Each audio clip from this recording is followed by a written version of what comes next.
নন্দিতাৰ আত্মাই লাভ কৰিলে চিৰশান্তি। 4 বছৰৰ অন্তত ন্যায় পালে ধেমাজিৰ নন্দিতা শইকীয়াই। নন্দিতা হত্যাকাণ্ডৰ অভিযুক্ত ৰিণ্টু শৰ্মা দোষী সাব্যস্ত।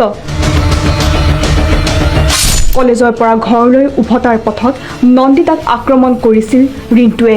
ৰিণ্টুৰ চোকা অস্ত্ৰৰ আক্ৰমণত মৃত্যু হৈছিল মৰিধল মহাবিদ্যালয়ৰ ছাত্ৰী নন্দিতাৰ। কাইলৈ ধেমাজি জিলা সত্ৰ ন্যায়াধীশ আদালতে ঘোষণা কৰিব ৰিণ্টু শৰ্মাৰ শাস্তি। ৰাইজৰ জোকাৰি যোৱা এক লোমহৰ্ষক হত্যাকাণ্ড। কলেজৰ পৰা ঘৰলৈ গৈ থকা এগৰাকী ছাত্ৰীক চোকা অস্ত্ৰৰে উপৰ্যুপৰি আক্ৰমণ কৰিছিল এজন যুৱকে। ধেমাজিৰ নন্দিতা শইকীয়াৰ কথা হয়তো সকলোৰে মনত আছে। 4 বছৰ পূৰ্বে মৰিধল মহাবিদ্যালয়ৰ ছাত্ৰীগৰাকীক ৰাজপথতে দাৰে আক্ৰমণ কৰিছিল একেখন মহাবিদ্যালয়ৰ 4ৰ্থ বৰ্গৰ কৰ্মচাৰী ৰিণ্টু শৰ্মাই। অকল নন্দিতাকে নহয়, আক্ৰমণ কৰিছিল নন্দিতাৰ বান্ধৱী কস্মিনা দত্ত আৰু তাইৰ পিতৃ দেৱ দত্তক। ৰিণ্টুৰ চোকা অস্ত্ৰৰ আক্ৰমণত ঘটনাৰ 4 দিনৰ পিছতে মৃত্যু হৈছিল নন্দিতা শইকীয়াৰ।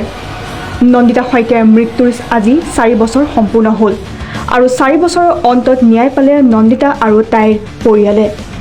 নন্দিতা হত্যাকাণ্ডৰে জড়িত ৰিণ্টু শৰ্মাক দোষী সাব্যস্ত ধেমাজি জিলা সত্ৰ ন্যায়াধীশ আদালতৰ। ভাৰতীয় দণ্ডবিধি 341-326-307-302 অধীনত দোষী সাব্যস্ত কৰা হৈছে ঘাতক ৰিণ্টু শৰ্মাক।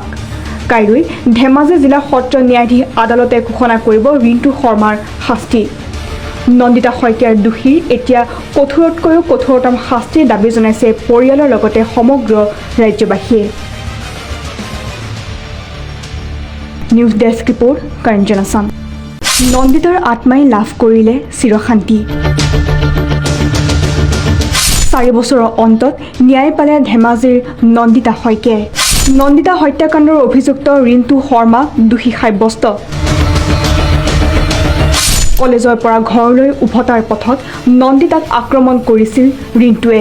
ৰিণ্টুৰ চোকা অস্ত্ৰৰ আক্ৰমণত মৃত্যু হৈছিল মৰিধল মহাবিদ্যালয়ৰ ছাত্ৰী নন্দিতাৰ।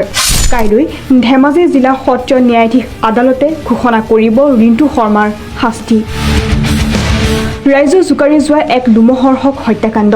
কলেজৰ পৰা ঘৰলৈ গৈ থকা এগৰাকী ছাত্ৰীক চোকা অস্ত্ৰৰে উপৰ্যুপৰি আক্ৰমণ কৰিছিল এজন যুৱকে। ধেমাজিৰ নন্দিতা শইকীয়াৰ কথা হয়তো সকলোৰে মনত আছে। 4 বছৰ পূৰ্বে মৰিধল মহাবিদ্যালয়ৰ ছাত্ৰীগৰাকীক ৰাজপথতে দাৰে আক্ৰমণ কৰিছিল একেখন মহাবিদ্যালয়ৰ 4ৰ্থ বৰ্গৰ কৰ্মচাৰী ৰিণ্টু শৰ্মাই। অকল নন্দিতাকে নহয়, আক্ৰমণ কৰিছিল নন্দিতাৰ বান্ধৱী কস্মিনা দত্ত আৰু তাইৰ পিতৃ দেৱ দত্তক। ৰিণ্টুৰ চোকা অস্ত্ৰৰ আক্ৰমণত ঘটনাৰ 4 দিনৰ পিছতে মৃত্যু হৈছিল নন্দিতা শইকীয়াৰ।